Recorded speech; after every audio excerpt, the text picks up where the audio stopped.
Welcome back, Patriots. I'm Ron Kern, and thanks so much for joining me on episode number 30 of the Patriot Power Freedom Files, short stories about the American Revolution. Let's take a journey back to today's date, December 14th in 1799. It was the day that the nation lost its first president, George Washington. He was just 67 years old and passed away at his home, Mount Vernon. But what exactly happened to him, and could he have survived with modern medicine? It all actually started 2 days earlier on December 12th. Washington had spent the day inspecting his plantation in very cold and wet weather. It was snowing and raining. And when he got home, his clothes were damp, but instead of changing out of them, he sat down for dinner because, as always, he did not want any of his guests to have to wait on him. By the next day, he developed a bad sore throat. But being George Washington and the leader that he was, he carried on and went to work and ignored his worsening condition. By the evening of December 13th, things took a serious turn. His throat pain grew severe, his voice became hoarse, and breathing became difficult for him. Overnight, he developed chills and a fever, and it was clear that he was in very serious trouble. The next day, 3 doctors arrived to treat him, including his longtime doctor, James Craik. They followed the common medical practices of the time, which to us is pretty medieval, torture than medicine. They drained an astonishing 80 ounces of his blood, nearly half of all the blood in his body, through a procedure called bloodletting.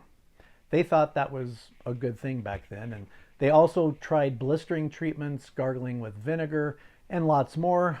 Unfortunately, none of that helped. Now, let's put this into perspective. The human body typically has about 10 to 12 pints of blood, which is 160 to 192 ounces.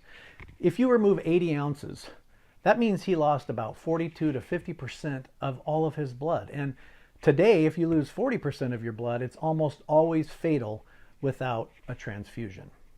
In fact, many believe that the blood loss itself actually was what killed him rather than the illness itself. Either way, the situation and the doctor's solution were quite deadly. So, what was actually wrong with him? Modern doctors believe he suffered from acute epiglottis or acute bacterial laryngitis, which is severe strep throat, both of which would cause severe throat swelling, and it can block the airway. And these conditions are caused by bacteria that are so easily treatable now with antibiotics. Had George Washington been alive today, he would have been prescribed antibiotics like penicillin or likely amoxicillin to kill that infection. And if his swelling in his throat was worse, they could have given him a steroid, which would have removed that as well. If it got really, really bad, they would have probably done a tracheotomy to help him breathe. And instead of dying within a day, he would have recovered in a week or 2. Washington's final hours were spent surrounded by his wife Martha and close friends. He was aware of his fate, and he gave precise instructions for his burial, asking not to be embalmed and for that his body to be in the living room for 3 days before being buried. He had a deep fear of being buried alive. George Washington's last words were, "'Tis well." 4 days later, Washington was laid to rest at Mount Vernon in a modest ceremony where about 300 people, including family, friends, and neighbors, attended. As per his direct wishes, it was a pretty simple affair, but not without honors, as local militia gave him a 21-gun salute and Masonic funeral rites were observed. The news of his death shook the new nation. Memorials and tributes poured in from all over, and Congress declared a national day of mourning. His passing was seen as the end of an era and the loss of a man who symbolized the very birth of the United States. It's a tragic reminder that even the greatest leaders of history weren't immune to the limits of their time.